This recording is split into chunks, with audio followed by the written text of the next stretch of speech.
بسم اللہ الرحمن الرحیم۔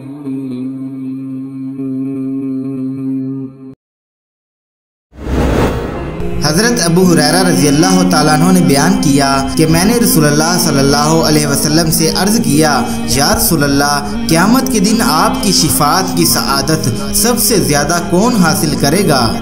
نبی کریم صلی اللہ علیہ وسلم نے فرمایا کہ اے ابو ہریرہ، میرا بھی خیال تھا کہ یہ حدیث تم سے پہلے اور کوئی مجھ سے نہیں پوچھے گا، کیونکہ حدیث کے لینے کے لیے میں تمہاری بہت زیادہ حرص دیکھا کرتا ہوں۔ تو سنو اے ابو ہریرہ، قیامت کے دن میری شفاعت کی سعادت سب سے زیادہ اسے حاصل ہوگی جس نے کلمہ لا الہ الا اللہ خلوص دل سے کہا ہوگا۔